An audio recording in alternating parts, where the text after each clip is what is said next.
네, 안녕하십니까. 저는 대한청각학회 교육이사를 역임하고 있는 고려대학교 안암병원 이비인후과 장지원이라고 합니다. 오늘은 난청과 정기적인 청력 검진의 필요성에 대해서 말씀드리고자 합니다. 자, 난청은 잘 안 들리는 것, 청력이 떨어지는 걸 난청이라고 하고요. 시력처럼 난청도 수치를 표현을 할 수가 있습니다. 저희가 시력은 1.0, 1.5, 2.0이라고 하면 어느 정도 잘 보이는지를 알 수가 있는데 사실 난청을 표현하는 수치에 대해서는 많이 익숙하지 않으셔서 잠시 보여드리고 넘어가려고 합니다. 저희가 난청을 표시할 때 데시벨이라는 수치를 많이 사용을 하게 되는데 청력 검사를 했는데 내 청력 평균이 0에서 25데시벨이다라고 나오면 정상 청력인 거고 26에서 40데시벨이면 경도 난청, 41에서 55데시벨이면 중등도 난청, 56에서 70이면 중등 고도 난청, 71에서 89면 고도 난청, 90데시벨 이상이면 심도 난청이라고 얘기를 하는데요. 제가 이렇게 말하고 있는 소리는 한 50데시벨 정도라고 생각을 하면 됩니다. 그래서 만약에 제 청력이 한 10데시벨이다라고 하면은 이렇게 50데시벨 정도의 크기는 무리 없이 들으실 수가 있는 거고요. 속삭이는 소리는 한 20데시벨 정도라고 알려져 있고 크게 말하는 소리는 한 70데시벨 정도로 알려져 있습니다. 조금 더 자세히 얘기 드리면 정상 청력일 때 청력 역치가 0에서 25라고 하면은 대화하는 거 잘 듣고 속삭이는 작은 소리도 잘 들으실 수가 있고요. 만약에 26에서 40데시벨의 경도 난청이라고 하면 대화하는데 전혀 문제는 없는데 작은 소리로 말하는 게 조금 불편해서 작은 소리로 말하면 조금 뭐라고 말했는지 잠깐 정확히 알지 못해서 되묻거나 조금 불편하실 수가 있고요. 주변에 배경 소음이 있으면 대화가 조금 어려우실 수도 있습니다. 이 경도 난청일 때는 보청기를 꼭 끼지는 않는데 상황에 따라서 내가 조금 더 열심히 더 잘 들어야 되는 상황이면 보청기를 착용하실 수도 있고요. 보통 중등도 난청 41에서 55데시벨 정도부터는 보통 보청기를 권장을 하는데 이때는 작은 소리로 얘기하면 말소리가 깨끗하게 안 들리기 때문에 보통 큰 소리로 주변 분들이 큰 소리를 얘기해 주시게 되고 내 목소리도 좀 커지게 됩니다. 그리고 TV나 라디오 볼륨도 많이 증가하고 그다음에 이제 일부 말이 잘 안 들리기 때문에 보청기를 보통 40데시벨부터 41데시벨부터 중등도 난청부터는 착용을 권장을 하게 되고요.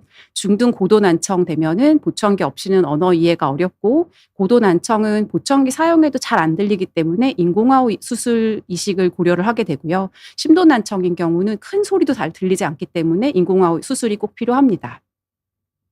자, 잠깐 예를 보시면 여성분이신데 63세셨고요. 작년에 저한테 오셨는데요. 한 2년, 3년 정도 된 난청이 있다고 오셨어요. 근데 불편해서 오셨어요. 불편해서 오셨고 대화하고 생활하는 거는 전혀 불편하진 않은데 사람들하고 얘기할 때 작은 소리가 좀 안 들려서 좀 불편하고 멀리서 말하면 불편하다라고 했는데 그래서 저희가 이비인후과에 오면은 이렇게 수능 청력 검사라는 걸 하게 되고요. 빨간색이 오른쪽이고 파란색이 왼쪽인데 검사를 해봤더니 평균 오른쪽은 43데시벨, 왼쪽은 47데시벨이 나왔고 앞에 보여준 수치에 따르면 한 중등도 난청이시거든요. 그래서 이분은 본인이 불편했고 도움을 이렇게 뭔가 청각 재활 치료를 원하셨기 때문에 보청기 상담을 하시고서 착용을 하셨던 경우입니다. 두 번째 환자분이신데요. 이분은 남자분이시고 같은 연령이신데요. 2022년도에 처음 오셨었는데 조금 덜 들리는 것 같다라고 해서 청력 검사를 했는데 여기 오른쪽하고 비슷하게 나오셨어요. 근데 2023년에도 잘 안 들린다고 오셨는데 비슷하게 나왔거든요. 검사를 해 보니까 43데시벨, 39데시벨 정도 나와서 아까 오른쪽은 경도 난청이고 왼쪽은 중등도 난청이 됐었는데 저희가 이비인후과에 오면은 그 수능 청력 검사만 하는 게 아니라 말소리 검사도 하거든요. 그래서 어음 검사도 하는데 10개 말을 줬을 때 72%만 맞추고 왼쪽도 72%만 맞춰서 어음 명료도가 좀 떨어져 있으셨어요. 그런데 잘 안 들린데도 불구하고 '아 괜찮다. 그냥 지내도 괜찮을 것 같다.'라고 약간 난청에 대해서 약간 부인을 하셨었고 그래서 인제 보청기 상담을 했지만 착용은 안 하셨는데 2024년도에 오셨을 때 다시 이번에는 안 들려서 회의가 힘들다고 하셨었고 청력 검사를 했더니 수치는 거의 비슷하세요. 42데시벨, 48데시벨이었는데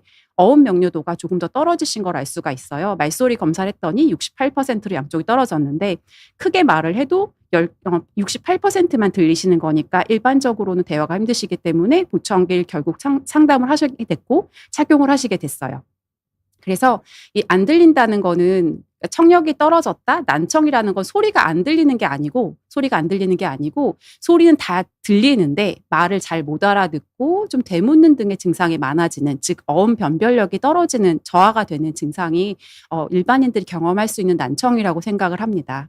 그러면 이렇게 난청이 얼마나 많을까라고 잠깐 봤을 때 제가 나이별로 잠깐 설명드려 보면 어떤 질환보다도 많다고 알려져 있어서 1000명 중 5명 정도가 난청이 있다고 하고, 앞서 본 그런 환자분들처럼 다 들리는데 말소리 깨끗하게 들리지 않는 정도의 난청까지 하면 5명 정도고, 아주 심한 고도 난청, 70데시벨 이상의 난청 같은 경우는 1000명당 한두 명 정도라고 해요. 이런 아이들이 1000명에서 한두 명 아이들이 난청으로 태어나게 되고요. 학교 갈 때쯤 초등학교 저학년 돼서는 1000명당 9명 정도로 증가를 해요. 그래서 많이 증가한다고 알려져 있고, 조금 더 가서 청소년기로 가면, 요거는 우리나라 국민건강영양조사에서 나왔던 자료인데요.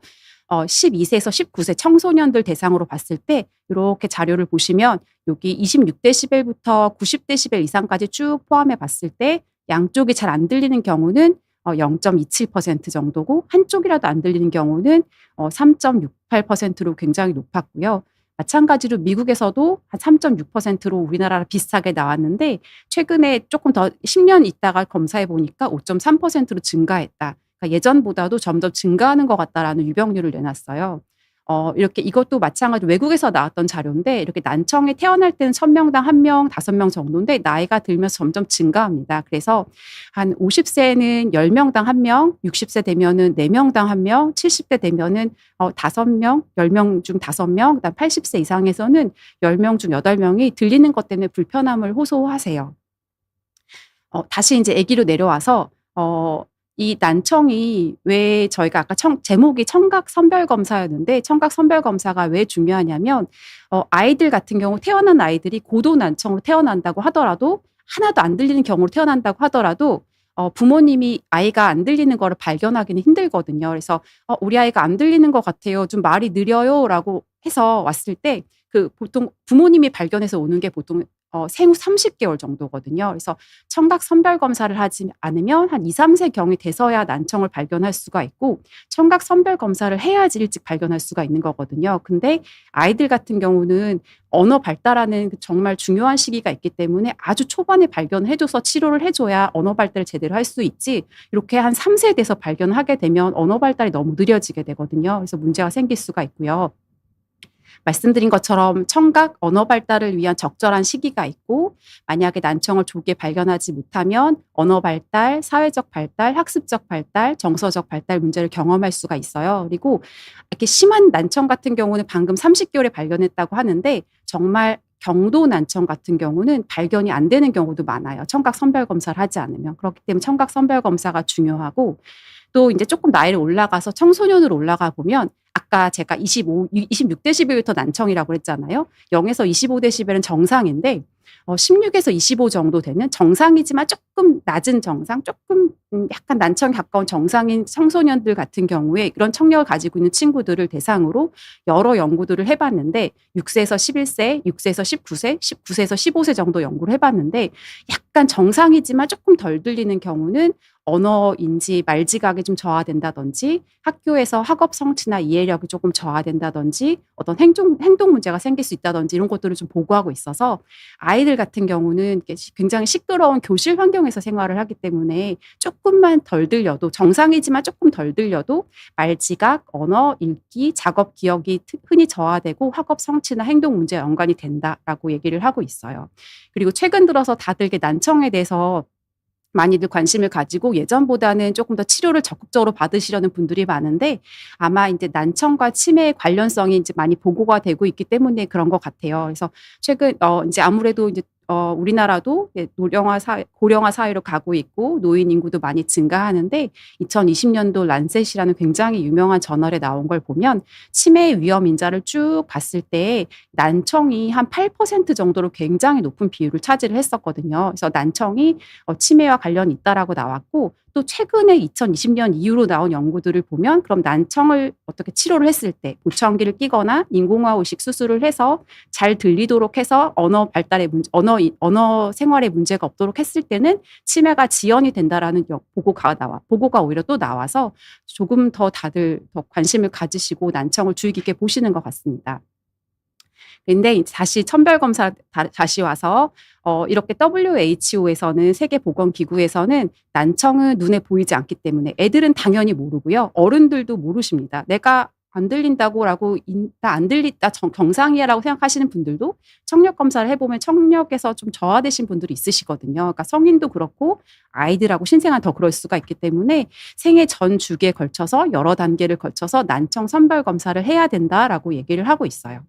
우리나라는 어떻게 하고 있냐면 신생아 때는 태어나면 모든 아이들이 2018년부터는 신생아 청각 선별 검사를 하고 있어요. 태어난 모든 아이들은 신생아실에서 아니 산부인과, 소아과, 이비인후과에서 청각 선별 검사를 해서 발견을 하는 비율이 많이 높아졌고 작년 같은 경우에는 한 96% 정도의 아이들이 청각 선별 검사를 다 시행했다고 보고가 되거든요. 그래서 많이 했는데 그 문제는 그 뒤부터인 것 같아요. 아까 보시는 것처럼 유병률이 나이가 들수록 점점 증가하고 아까 학교 갈 때는 9명, 1000명당 9명, 학생은 1000명당 30명 정도가 나왔는데 영유아기 때는 우리나라에 아직 청각 선별 검사가 없습니다. 영유아 건강검진에서 하는 거는 청각 문진이거든요. 우리 아이가 잘 안 들립니까? 뭐 언어 발달이 괜찮습니까? 이렇게 엄마한테 물어보고 아빠한테 물어보는 거지 청각 선별 검사를 하는 게 아니거든요. 근데 사실 유럽의 많은 나라들 그다음에 북미 쪽이나 호주 쪽이나 이쪽에서는 영유아기 때 학교 가기 전에 청각 선별 검사를 다 해요. 그래서 아직 이게 세팅이 안 돼서 우리나라는 이걸 안 하고 있고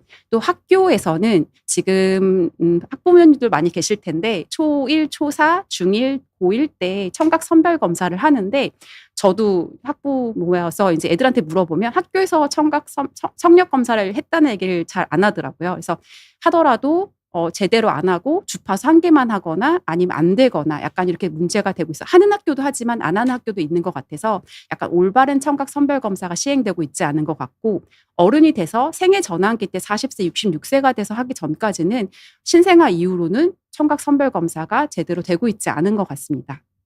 아까 말씀드렸던 것처럼 아동과 청소년에게 정상 청력이라도 약간 경도 난청이라도 학습 능력, 언어 능력이 조금 떨어질 수가 있고 그다음에 이제 어민지 능력도 저하될 수가 있고 의사소통이 잘 안 되니까 자존감이 좀 저하될 수도 있고 사실 이거는 아이들만 해당되는 건 아니고 어른들도 마찬가지예요.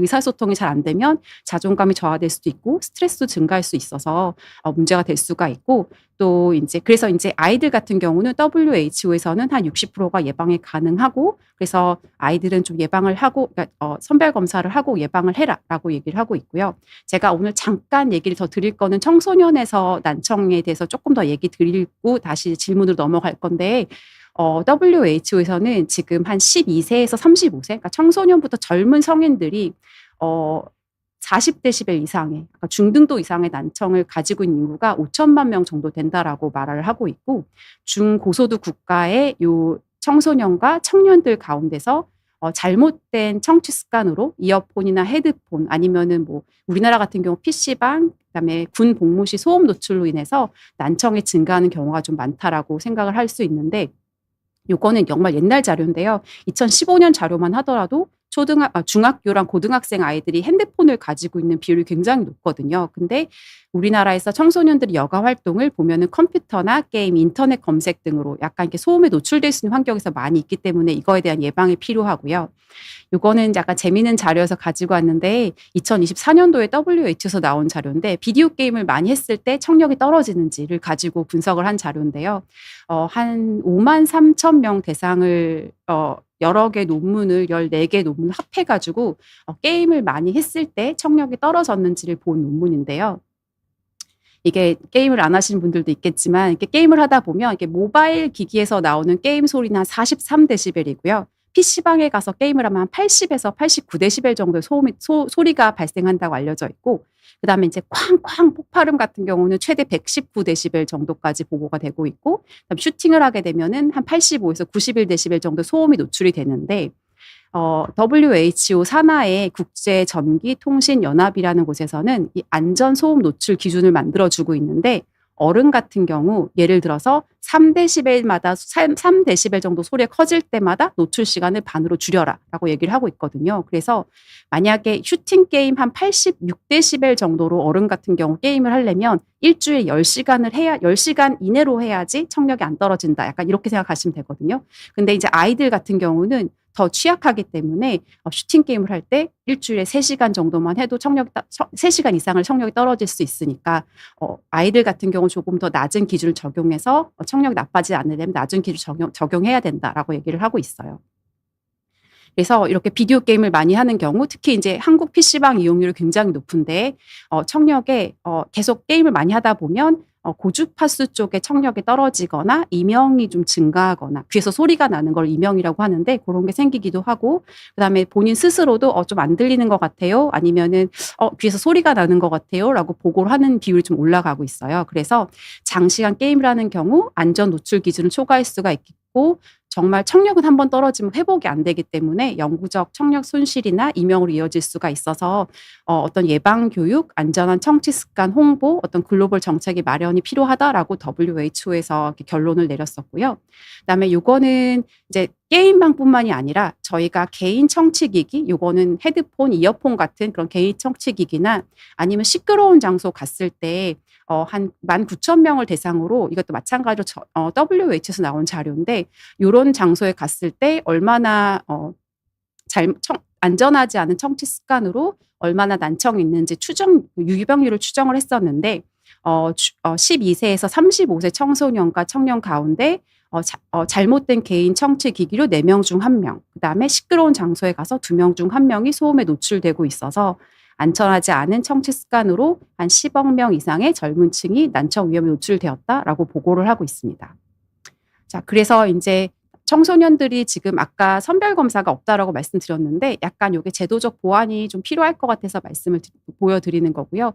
학교에 이제 그 교육부에서 고시가 있어서 청력 검사를 해라라고 얘기는 나와 있기는 한데요. 이게 지금 보니까 이번에 그 2024년도에 그 교육부랑 보건복지부랑 같이 합작을 해서 이제 조금 더 잘하려고 노력을 하고 있는데 그래서 많이 좋아졌는데요.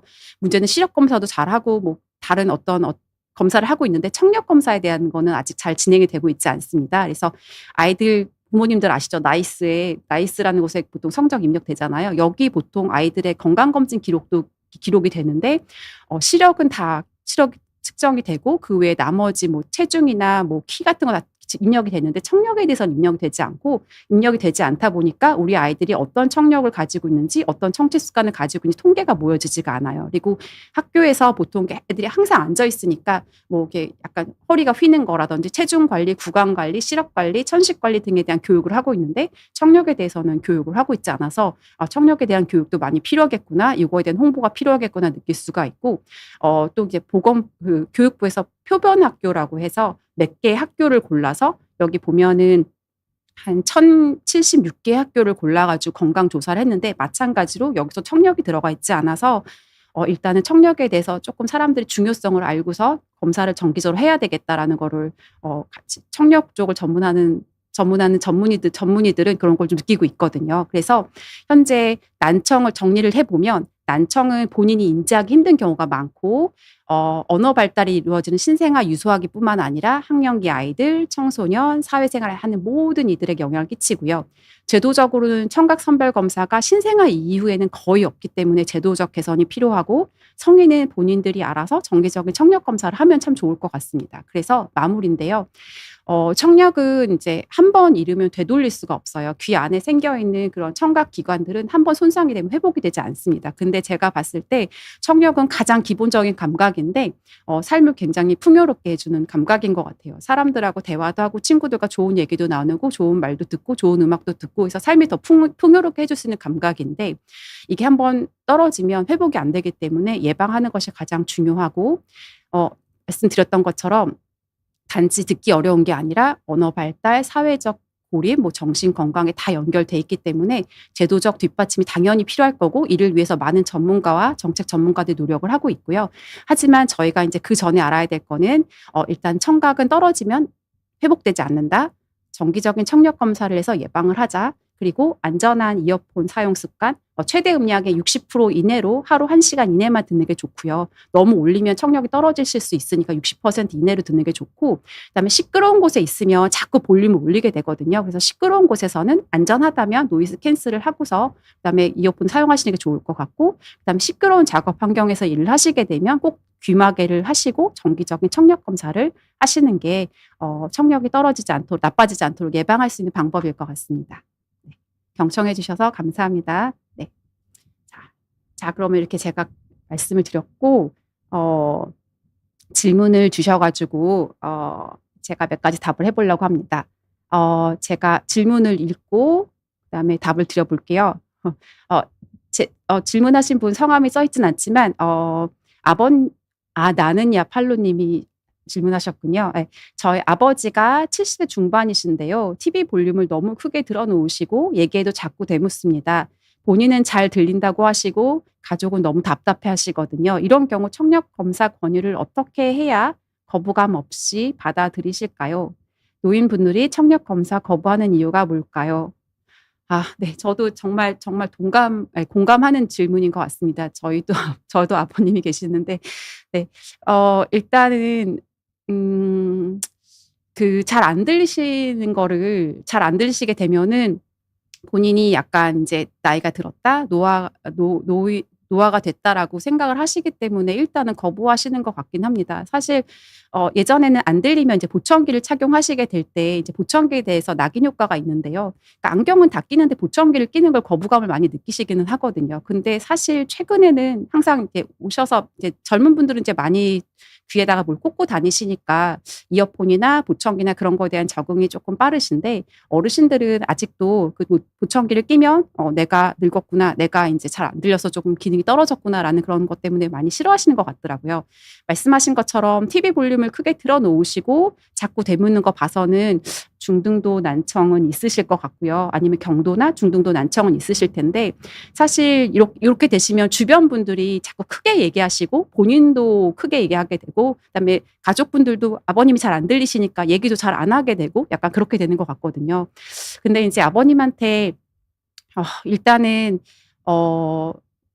그냥 건강검진 하시자고 해서 가볍게 청력 검사를 한번 하시도록 해주시는 게 좋을 것 같고, 그다음에 이제 청력 검사를 했을 때 조금 안 들리는 게 확인이 됐으면 좀 가족들하고 얘기를 잘 하기 위해서는 보청기를 끼면 어떻겠느냐라고 이렇게 좀 자연스럽게 조금 이렇게 거부감 안 느끼게 하는 수밖에 없을 것 같아요. 거부하시는 이유는 어쨌든 아까 말씀드렸던 이유 때문인 것 같은데, 잘 안 들리게 되면 자꾸 대화도 끊기게 되고, 그다음에 어음 변별력도 떨어지고 인지나 치매 같은 데 문제가 생길 수 있기 때문에 사실 잘 들리는 게 정말 중요하거든요. 근데 이걸 거부감 없이 오실 수 있도록 가볍게 건강 검진 하시고, 그다음에 조금 안 들리시면 한번 해 보시면 어떻겠냐라고 가볍게 얘기하시면 좋을 것 같습니다. 대답이 됐나 모르겠습니다. 자, 두 번째 질문이시고요. 레인보우 님이시고 60대 초반이시고, 다름이 아니라 2023년 11월 12일, 2월에 두 번에 걸쳐 돌발성 난청이 와서 오른쪽 청력 상실이 되어서 지내고 계시고 왼쪽 청력도 점점 떨어져 있다고 하셨는데, 어떤 검사를 진행해야 할까요? 라고 하셨네요. 돌발성 난청을 와서 일단은 두 번을 오셔서 오른쪽 청력 상실 치료를 아마 받으시지 않으셨을까 싶어요. 그래서 11월에 오셨을 때 병원에 돌발성 난청이 생각보다 좀 많아서 초반에 이제 어쨌든 갑자기 청력이 떨어지면 어쨌든 빨리 병원에 가셔서 치료를 어쨌든 늦어도 일주일 이내 치료를 하게 되는데, 그럼 보통 돌발성 난청이 갑자기 안 들리는 질환인데 치료를 갑자기 열심히 하더라도 한 10명 중 3명은 완치가 되고 3명은 부분 회복이 되고, 회복되지 않는 경우도 한 3분 정도 되시는데 아마 회복되시지 않으신 것 같아요. 그래서 오른쪽 청력 상실돼서 지내고 있는데, 왼쪽도 떨어진다고 하셨는데요. 일단은 아마 정기적으로 청력 검사는 하실 것 같기는 하고요. 만약에 정말 왼쪽 청력에 따라서 그리고 오른쪽 청력에 따라서 검사보다는 검사는 보통 청력 검사도 하실 거고, 아마 돌발성 난청이 두 번이나 오셨으면 MRI도 아마 찍지 않으셨을까 싶은데요. 일단은 검사로 하셨을 건 다 할 것 같은데 검사보다는 어떤 치료를 하실지가 더 중요하실 것 같고요. 오른쪽이 잘 안 들리시고 대화가 안 되신 상황이면 왼쪽에 대해서 잘 정기적으로 점검하시고 필요하면은 보청기나 수술적 치료가 필요하지 않을까 싶습니다. 아, 세 번째 분 심재환 님이시고 난청도 이명처럼 신경계와 림프계에 문제가 있는 건가요? 그렇다면 치료는 어떤 게 있을까요? 음, 난청은 크게 두 가지가 있어요. 그래서 보통 저희가 바깥 귀랑 그다음에 귓구멍하고까지를 외이라고 하고 고막 안쪽을 중이라고 하고 그다음에 달팽이관하고 신경이 있는 곳을 내이라고 해서 외, 중, 이로 나누는데 외이하고 중이 쪽에 문제가 있으면 그러니까 지금 막혀서 안 들리거나 뭐 중이염이 있어서 안 들리는 경우 같은 경우는 전음성 난청이라고 하는데요. 전음성 난청은 전달이 안 돼서 안 들리는 거기 때문에 전달을 하는 거를 좋게 해주면 청력이 좋아지실 수가 있거든요. 그래서 전음성 난청은 그 원인에 따라서 치료가 수술적 치료가 가능하실 수도 있고 아니면 뭐 귀지를 제거하실 수도 있고 그다음에 뭐 중이염 치료를 하실 수도 있을 것 같고 난청 중에서 뇌 쪽에 문제가 있는 거를 감각신경성 난청이라고 하는데요. 감각신경성 난청은 청력기관인 달팽이관하고 신경 쪽에 문제가 있어서 안 들리는 거거든요.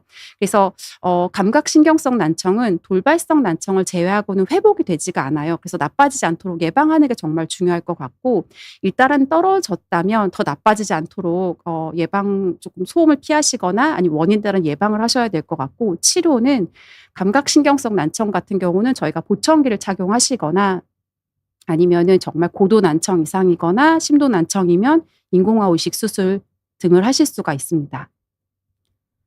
네. 다음 분이세요. 응원합니다 분이 올려주셨는데요. 저희 아이가 어릴 적부터 난청이 조금 있었습니다. 심하지 않아서 보청기 등 적극적인 치료는 안 한다고 말씀해 주셨는데요. 평소 생활하는데 조금 불편함이 있습니다. 이럴 때 청력을 높일 수 있는 방법이 있을까요? 네.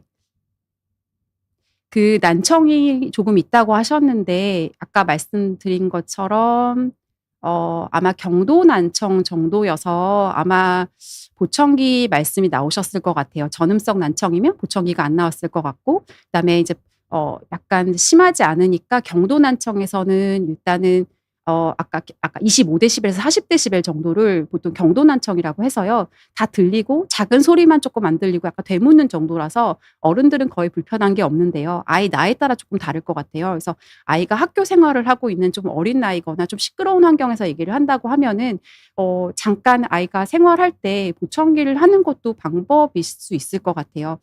저희가 이제 학교에서 보청기를 할 때 뭐 FM 시스템이라든지 해가지고 여러 그런 이용해가지고 이용해서 이렇게 조금 잘 듣도록 해주는 방법이 있는데 아이가 좀 생활하는 환경이 조금 시끄럽다고 하면은 그때만 저희 안 보이면 약간 안경 끼고 돋보기 끼고 하는 것처럼 그때만 좀 끼시는 방법도 방법이지 않을까 싶습니다. 심하지 않아서 경도 난청인 것 같고 아마 아이가 어떤 특정 상황에서만 좀 불편한 것 같아서 그때만 좀 착용하시는 방법도 있을 것 같습니다. 자, 다음 분이시고 김현님이시고요. 저는 음악을 전공하는데 매일 큰 소리 노출됩니다. 네. 공연 후에는 귀가 멍한 느낌이 오래가고 이게 단순 피로인지 소음성 난청의 시작일까요?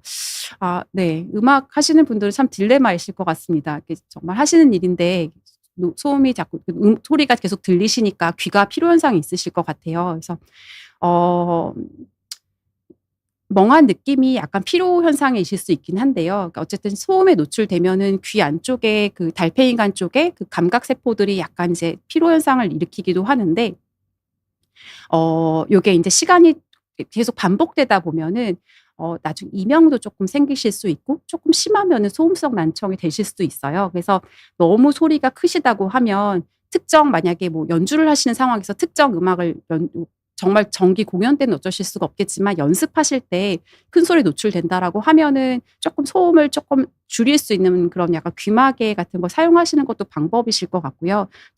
전문가용 귀마개가 따로 있거든요. 특정 주파수를 조금 줄여줄 수 있는 귀마개가 있어서 만약에 너무 피로한 현상이 있으면 귀가 어쨌든 소음에 많이 노출돼서 필요한 게 맞기 때문에 아직 소음성 난청 시작한 건 아니지만 이게 자꾸 반복되다 보면 안 좋아지실 수가 있으니까 조금 예방적으로 시끄러운 곳에 있을 때는 조금 쉬실 땐 조용한 곳에서 쉬든지 연습할 때는 약간 조금 차폐를 조금 해서 조금 덜 들리게 한다든지 하시면 좀 좋지 않을까 말씀드릴 것 같습니다.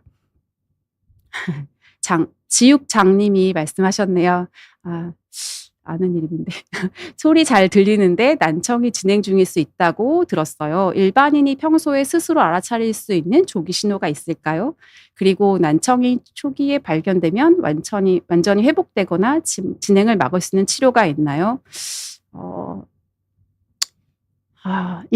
여러 가지, 그러니까 아까 말씀드렸던 것처럼 정말 경도의 난청은 본인이 모르실 수가 있어요. 그래서 어른들도 내가 안 들려라고 얘기하시는 분하고 정말 청력 검사했을 때 정말 난청이 있는 경우가 거의 5%, 10%로 차이가 나시거든요. 그래서 사실 모를 수가 있는데 조기 신호라고 하면 주변에서 많이 얘기해 주실 것 같아요. 뭐 본인이 듣고서 자꾸 대묻거나 뭐라고? 하고 대묻는 게 좀 많아졌거나 다른 때보다 TV 볼륨이나 아니면 소음 볼륨이 조금 이어폰 볼륨이 좀 올라가거나 아니면은 아니면 조금 주변에서 좀 목소리가 커졌다고 하시거나 이제 그런 몇 가지 증상들이 있으셔서 약간 그럴 때는 '내가 조금 안 들리는 게 아닌가?'라고 조금 이렇게 경각심을 가지시면 좋을 것 같고 난청이 초기에 발견되면 어 진행을 막을 수는 있을 것 같아요. 난청이 초기에 발견된다라고 하면 일단은 내가 원인이 뭔지를 빨리 찾아서 그거를 피해 주면은 진행을 막으실 수가 있기 때문에 난청이 초기에 발견되면 진행을 막을 수가 있고 만약에 난청이 좀 심한 경우는 만약에 보청기를 조금 빨리 착용하시게 되면 적응도 빠르실 거고 나빠지시는 걸 예방할 수가 있기 때문에 보청기 사용하실 수 있을 것 같아요. 그리고 치료는 나빠진 건 회복이 되지 않습니다. 네. 김균영 님이 질문하셨네요. 과거와 달리 노이즈 캔슬링, 에어팟 등을 가장 많이 사용하는데 청력에 미친 영향이 궁금합니다. 네. 좋은 질문. 많이들 사용하시고 특히 젊은 친구들이 많이 사용을 하는데요. 음. 일단은 아까 말씀드렸던 것처럼 이어폰이나 에어팟 같은 거 사용을 할 때 볼륨을 60% 보다 작게 해서 1 시간 이내에 들으시는 게 좋고 중간에 쉬었다가 들으시는 게 좋을 것 같고요.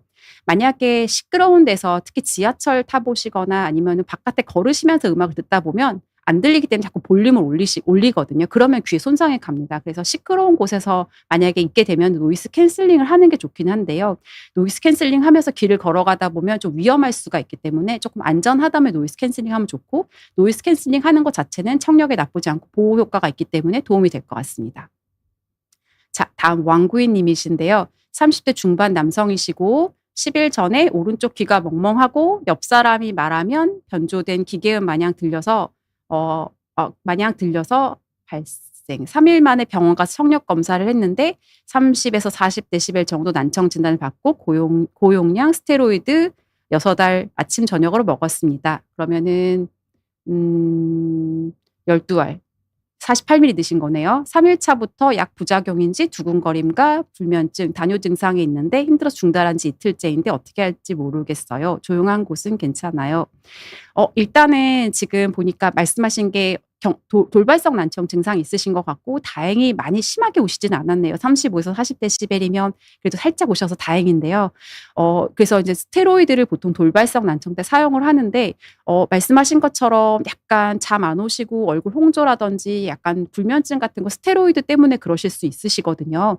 그럴 때는 일단은 병원에 다시 한번 가셔서 말씀하시면 될 것 같고요. 스테로이드를 일단은 처음엔 용량이 많다가 점점 줄여서 보통은 드시는데 요렇게 전신 부작용이 있으실 때는 요새는 고막에다가 주사를 합니다. 그래서 스테로이드 주사를 해서 할 수도 있기 때문에 먹는 게 힘드신 분들은 고막 주사를 하실 수가 있기 때문에 진료 받으신 곳에 가셔서 한번 상의하시고 약을 조금 줄이시든지 아니면 고막 주사를 받으시든지 하면 될 것 같아요. 도룡용 님이 질문하셨습니다. 저는 고3인데 공부하면서 하루 종일 이어폰을 끼고 있어요. 작게 틀어 놓는 편인데도 귀가 답답하거나 삐 소리가 날 때도 있습니다. 이게 단순 피로일지 초기 난청의 신호일까요? 혹시 젊은 사람들도 정기적으로 청력 검사를 받아야 하나요? 네, 질문 여러 개 하셨네요. 아마 난청이기보다는 이어폰을 계속 끼고 있으니까 웨이도 쪽이 조금 자극되실 것 같아요. 그래서 귓구멍에다 계속 꽂아 놓고 있으니까 귀가 자꾸 막혀 있어서 답답하고 좀 습하니까 좀 좀 불편하신 게 아닐까 싶고 삐 소리는 하루에 잠깐씩 나시는 건 크게 걱정 안 하셔도 되고요. 요게 좀 빈도가 많아지거나 하루에 5분 이상씩 가면은 이제 문제가 될 텐데 잠깐씩은 누구나 나실 수 있어요. 그래서 아마 고3이고 하니까 특히 더 피곤해서 약간 그런 피곤할 땐 잠깐 삐 소리 나는 건 크게 걱정 안 하셔도 될 것 같아요. 그리고 젊은 사람들도 정기적으로 청력 검사를 받으면 좋죠. 근데 지금 고3이니까 받기 힘들 것 같고 일단은 내년에 한번 받으시면 좋을 것 같고 그래도 정해진 건 없는데 조금 불편하실 때 병원 가서 체크하시면 좋을 것 같습니다. 그다음에는 GBJ 님이시네요. 돌발성 난청으로 먹는 스테로이드 처방받고 나면 테이퍼링, 리바운드, 증상 때문에 단약하면 안 된다고 들었는데 그 기준이 있을까요? 하루에 12알 먹어야 하는데 제가 작년 부신 한쪽을 절제해서 부신이 하나밖에 없습니다. 혹시 먹으면 문제가 생길까 봐 걱정입니다. 따로 기저질환 먹는 약은 없습니다. 네, 아까 앞에 질문하신 분이랑 비슷한 질문을 하셨는데 돌발성 난청으로 오시면 보통 고용량의 스테로이드를 먹고요. 보통 4일 정도 먹고 그다음부터 점점 줄여서 한 2주 정도, 열흘에서 2주 정도에 점점 줄여나가거든요. 그걸 테이퍼링이라고 하는데요. 그리고 갑자기 끊으시면 조금 몸에 안 좋다고 해가지고 갑자기 끊으시지는 않으신다고 하셨는데 부신이 조금 하나밖에 없으면 걱정이 되실 것 같긴 한데요. 저희가 이제 그 돌발성 난청 있으신 분들 중에서 아까 말씀하셨던 전신 부작용이 있으시거나 아니면은 기저질환이 있으신 분들 특히 당뇨가 있으시거나 아니면은 조금 몸 컨디션이 안 좋아서 먹는 게 좀 힘드신 분들이 있으세요. 이제 그럴 때는 먹는 약을 안 하고 그다음에 고막 주사를 보통 하거든요. 그래서 먹는 약이랑 고막 주사랑 거의 효과가 비슷하다고 알려져 있어서 일단은 크게 12알 먹고 점점 줄여가면 크게 문제는 없을 텐데 일단은 조금 더 걱정이 되시면 담당 주치 선생님하고 상의하셔서 고막 주사로 맞으시는 것도 권유드립니다. 시스템 님이 질문하셨습니다. 저는 유튜브 편집하는 일을 하고 있는데 하루 종일 헤드셋을 쓰고 시간이 8시간 넘습니다. 네. 편집 중에는 소리를 반복적으로 듣게 되는데 이런 직업적인 소음 노출도 청력 손상으로 이어질 수 있나요? 예방할 수 있는 방법이 있을까요? 네. 네. 제가 게임 아까 그 관련해 가지고 보고 드리긴 했는데 그 유튜브 편집하면서 어떤 거를 이렇게 편집하실지는 모르겠지만 큰 소리가 조금 많으시게 되면 아까 말씀드렸던 것처럼 특정 주파수, 특정 크기 이상 소리를 계속 오래 듣다 보면은 청력 손상이 이어지실 수가 있거든요. 그래서 일단은 소리 크기가 너무 크시면은 조금 이거를 일을 하시는데 사실 하지 말라고 하기도 참 애매하고 참 이게 항상 고민인 것 같습니다. 음악 하시거나 아니면 헤드셋을 쓰고 일하시거나 하시는 분들 오시면 좀 난감하기는 한데 일단은 중간중간에 잠깐씩 1시간마다 잠깐씩은 쉬어주고 조용한 곳에서 조금 해주시면 좋을 것 같아요. 그래서 너무 큰 소리로 오래 노출되다 보면 청력 손상이 생기실 수 있으니까 예방을 하시는 게 좋을 것 같고 예방은 아까처럼 조금 중간중간 잠깐 쉬면서 조용한 인터벌을 주시는 게 좋을 것 같습니다. 자, 그다음에 빠라밤님이 질문하셨는데 요즘 공부할 때 백색 소음이나 집중력 음악을 하루 10시간씩 듣습니다. 볼륨은 작지만 오래 들으면 결국 귀에 무리가 가지 않을까요? 장시간 저음 위주의 소리를 듣는 것도 청력에 해롭나요? 네, 소리 크기와 저음과 고음이 조금 다른데요.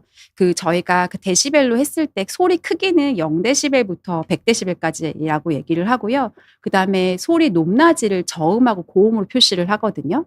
그래서 낮은 소리를 저음, 피아노 낮은 것만 저음이고 높은 쪽을 고음이라고 하는데요. 저음이건 고음이건 큰 소리를 들으면 청력이 해롭습니다. 데시벨이 크면. 그래서 일단 작은 소리로 볼륨을 60% 이내로 오래 듣는 건 크게 문제 없습니다. 네, 근데 이제 60% 이상으로 오래 듣게 되면 문제가 생길 수 있습니다. 자, 엔젤님이 질문하셨는데 예전 보청기는 입출력을 맞춰줘야 된다던데 입력은 크게, 출력은 낮게 왜 입력은 크게, 출력은 낮게 맞춘다는 얘기인가요? 네, 조금 어려운 질문을 하셨네요.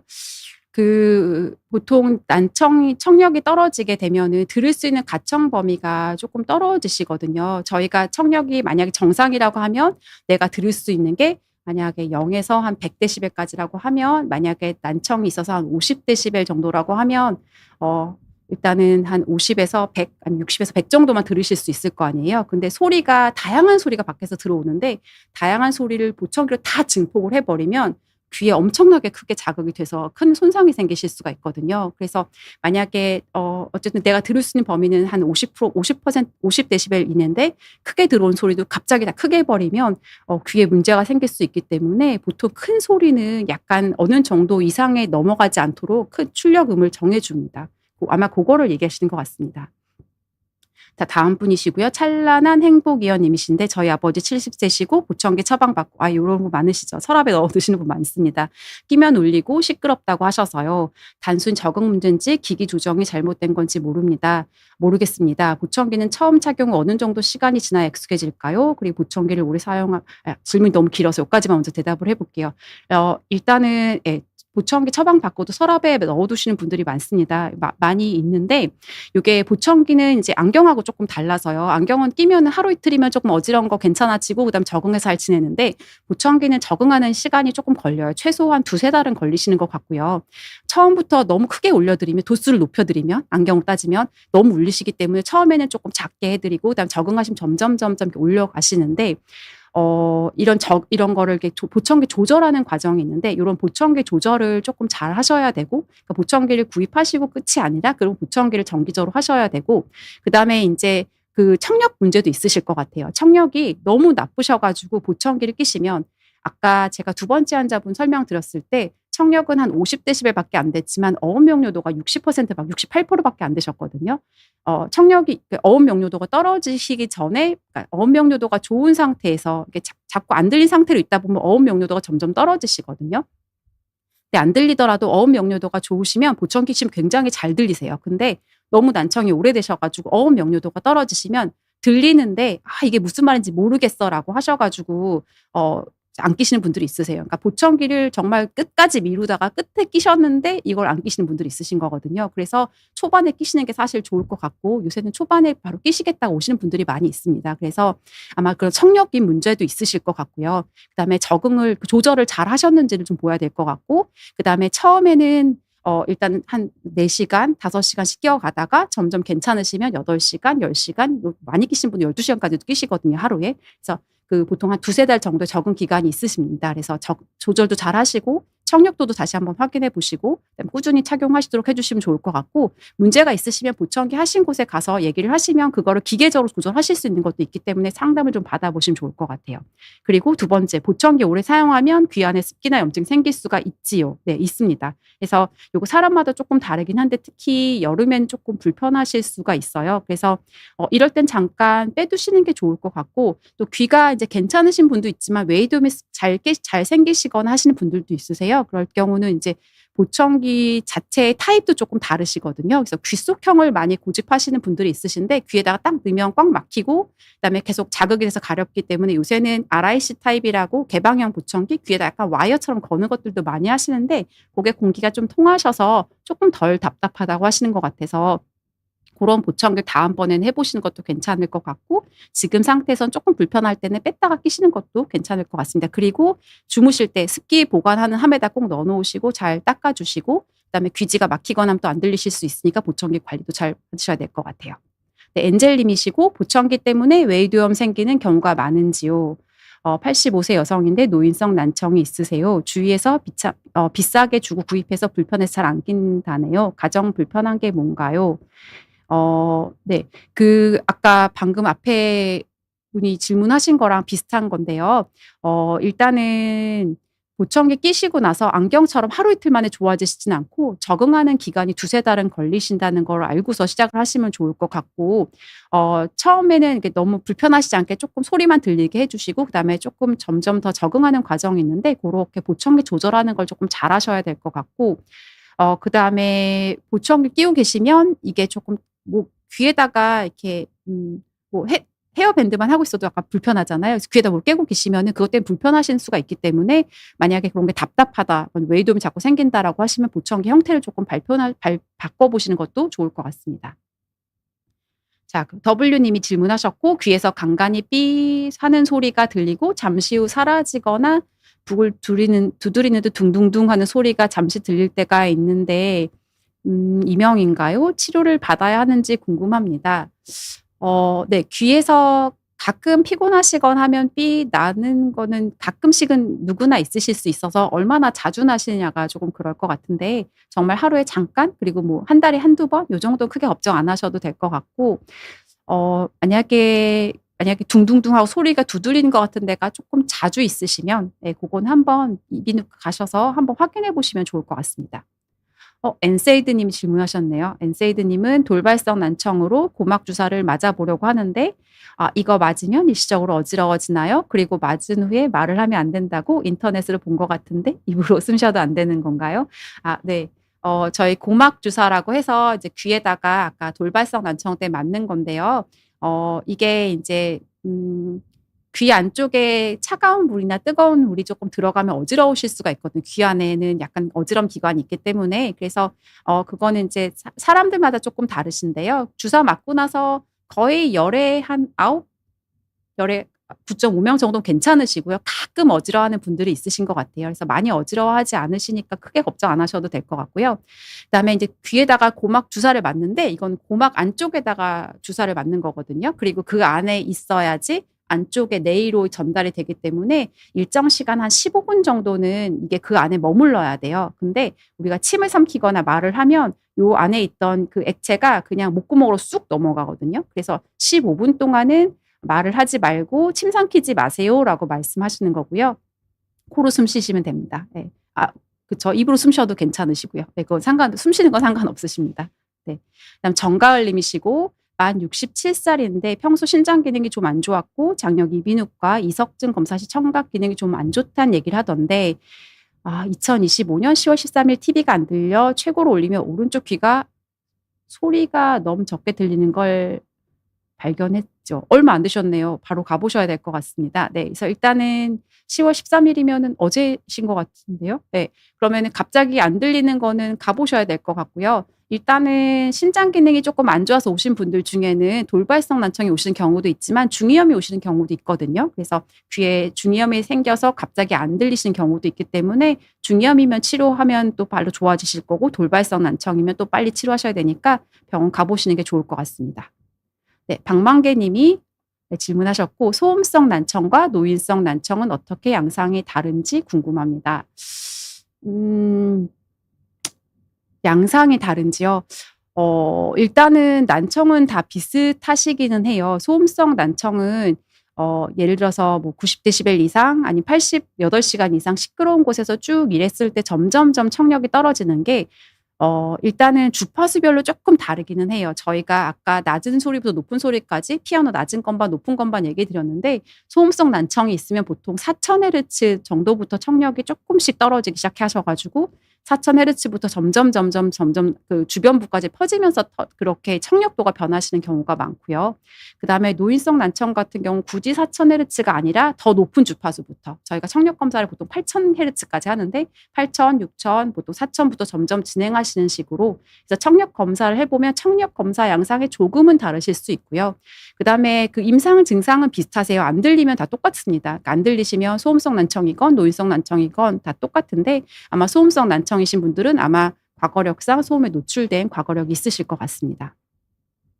보청기는 글럭 제이 님이 질문하셨고요. "보청기는 영구적인 게 아니잖아요. 그러면 안경처럼 교체해 주기는 어떻게 해야 될까요?"라고 하셨는데 네 맞습니다. 보청기 영구적인 거 아니고요.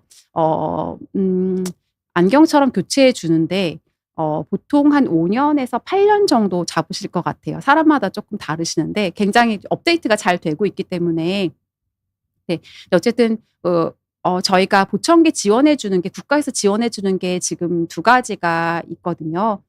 근데 인제 보통 60 데시벨 이상의 중등 고도 이상 난청인 경우는 보통 장애 진단에서 보청기를 보통 이렇게 지원해 주는데 한쪽을 지원해 주는데요.